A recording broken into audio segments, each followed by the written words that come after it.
ఎప్పుడూ ఒకరి నీడలో బ్రతికిన వ్యక్తి ఒక జాతి మొత్తానికి దారి చూపే దీపంగా ఎలా మారగలడు? నాయకత్వం అంటే పదవి కాదు, అది కఠినమైన పరీక్షల్లో రూపుదిద్దుకునే ఒక ప్రయాణం.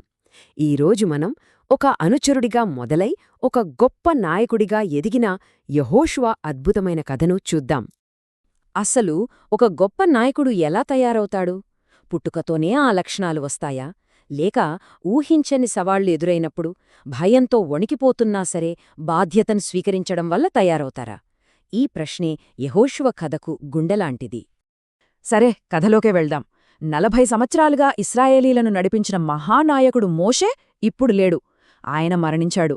ఒక్కసారిగా ఆ జాతి అంతా అనాథలా అయిపోయింది. వాళ్ల 40 ఏళ్ల ప్రయాణం ముగింపుకొచ్చింది. కాని వాళ్ల భవిష్యత్తిప్పుడు ప్రశ్నార్థకంగా మారింది. ఇప్పుడు ఆ పెద్ద బాధ్యత ఎవరిమీద పడిందో చూడండి. ఒకవైపు దేవుడితో ముఖాముఖిగా మాట్లాడిన మోషే, ఒక జాతిని బానిసత్వం నుండి విడిపించిన నాయకుడు. మరోవైపు జీవితాంతం మోషే సేవకుడుగా ఆయన నీడలోనే బ్రతికిన యెహోషువ. ఆ మహానాయకుడి స్థానాన్ని ఇప్పుడు ఈ సాధారణ సేవకుడు భర్తీ చేయాలి. ఆ ఒత్తిడి ఎంత భయంకరంగా ఉంటుందో కదా. సరిగ్గా ఆ సమయంలోనే దేవుడి నుండి ఆజ్ఞ వచ్చింది. ఇకపై ఈ ప్రజలను వాగ్దానదేశంలోకి నడిపించాల్సింది నువ్వే. అది కేవలమొక ఆదేశం కాదు, యెహోషువ గుండెలమీద మోయలేనంత బరువు. తన వల్ల కాదు, తన సరిపోను అనే భయం, సందేహం అతన్ని పూర్తిగా చుట్టుముట్టేశాయి. కాని ఆ భయం మధ్యలోనే ఈ మాటలు వినిపించాయి. ధైర్యంగా ఉండు, నేను నీతో ఉన్నాను. ఇక్కడే యెహోషువ ప్రయాణం మలుపు తిరిగింది. తన బలం తనది కాదని, తనతో ఉన్న శక్తి నుండే వస్తుందని అతని గ్రహించడం మొదలుపెట్టాడు. ఒక అనుచరుడి పరివర్తనకు ఇదే నాంది. సరే, దేవుడు ధైర్యం చెప్పాడు. కాని అసలైన నాయకత్వం మాటలతో కాదు కదా, చేతల్లోనే తెలుస్తుంది. అతని మొదటి అతిపెద్ద పరీక్ష కేవలం నదిని దాటడం కాదు, తనలోని ప్రజల్లోని సందేహాల నదిని దాటడం. వాళ్ల ముందు ఉప్పొంగి ప్రవహిస్తోంది యోర్దాను నది. దాన్ని దాటడం అసాధ్యం. ప్రజల కళ్లన్నీ యెహోషువపైనే ఉన్నాయి. వాళ్ల చూపులు ఒకటే అడుగుతున్నాయి. మోషే అయితే దారి చూపించేవాడు, మరి నువ్వేం చేస్తావ్ అని. అప్పుడే యెహోషువ తనలోని నాయకుణ్ణి బయటపెట్టాడు. అతను ఇచ్చిన ఆజ్ఞ వింటే ఎవరికైనా షాక్ తగులుతుంది.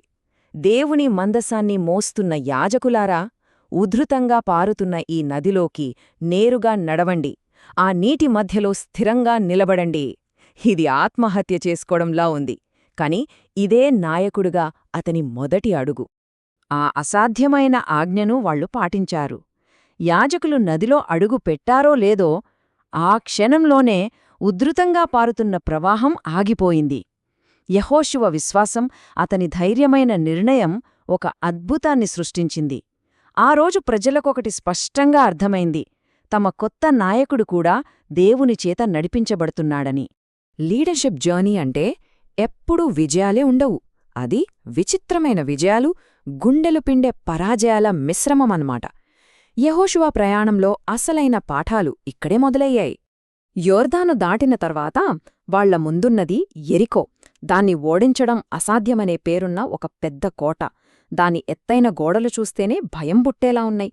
సైనిక శక్తితో దాన్ని కూల్చడం అసాధ్యం. కాని దేవుడు ఇచ్చిన యుద్ధ ప్రణాళిక మరింత విచిత్రంగా ఉంది. యుద్ధం చెయ్యొద్దు.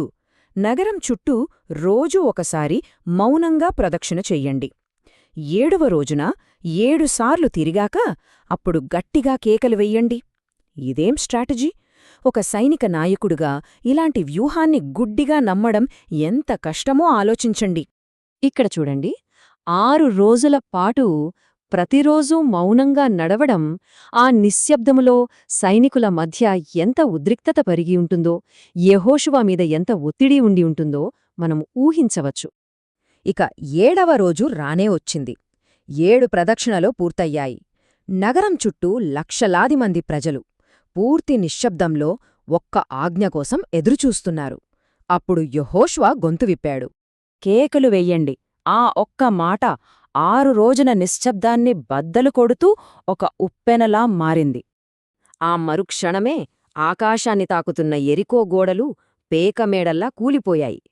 ఇది ఆయుధాలతో వచ్చిన విజయం కాదు, అసాధ్యమైన ఆజ్ఞకు విధేయత చూపినందుకు కిటిన విజయం. ఎరికో విజయం వాళ్లలో కాస్త గర్వాన్ని నింపింది. కాని అంతలోనే కథ అడ్డం తిరిగింది. హై అనే ఒక చిన్న పట్టణం దగ్గర ఘోరమైన పరాజయం ఎదురైంది. అప్పటివరకు అప్రతిహతంగా సాగుతున్న వాళ్ల ప్రయాణానికి ఇది పెద్ద షాక్. ఆ ఓటమి యెహోషువను కుప్పకూల్చింది. ఒక నాయకుడుగా అది తన మొదటి వైఫల్యం. అతని గుండెల్లోంచి వచ్చిన ఆర్తనాదమిది: ప్రభూ, మనమెందుకు ఓడిపోయాం?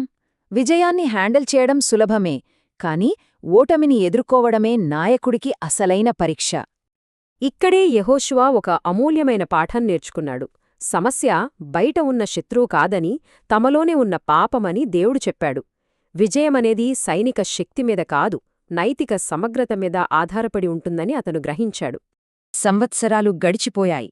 ఎన్నో విజయాలు పరాజయాలు చూసిన తర్వాత యెహోషువ జీవితం చివరి అంకానికి చేరుకుంది.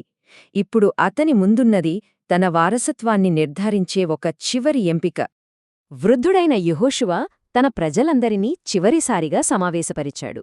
ఒకప్పుడు భయంతో వణికిన యువకుడు ఇప్పుడు ఎంతో అనుభవంతో, గౌరవంతో ఒక జాతి ముందు నిలబడ్డాడు. అతని ప్రయాణం ఒక పూర్తి వలయంలా ముగియబోతోంది. అప్పుడు అతను తన జీవితపు సారాంశాన్ని, తన నాయకత్వపు నినాదాన్ని ఒకే వాక్యంలో చెప్పాడు: మీరు ఎవరిని సేవిస్తారో ఈరోజే ఎంచుకోండి, కాని నేను, నా ఇంటివారు మాత్రం యెహోవానే సేవిస్తాము. ఇది అతని పరివర్తనకు తిరుగులేని సాక్ష్యం. భయపడే అనుచరుడు ఇప్పుడు ధైర్యంగా నిలబడి మార్గాన్ని నిర్దేశిస్తున్నాడు. చివరికి అతను కేవలం ఒక నాయకుడు అవ్వలేదు. అతను తన ప్రజలకు ఎలాంటి నాయకుడు కావాలో సరిగ్గా అలాంటి నాయకుడిగానే మారాడు. భయం నుండి విశ్వాసానికి, సందేహం నుండి దృఢనిశ్చయానికి అతని ప్రయాణం పూర్తయింది. యెహోషువ కథ మన ముందొక ముఖ్యమైన ప్రశ్నను ఉంచుతుంది. మనం ఓడిపోయినప్పుడు, అన్నీ కోల్పోయినట్లు అనిపించినప్పుడు నిజమైన నాయకత్వానికి ఏం కావాలి? బయటకు కనిపించే బలం మాత్రమేనా? లేక లోపల నుండి వచ్చే నిజాయితీ, పశ్చాత్తాపపడే వినయమా? దీని గురించి మనం ఆలోచించాలి.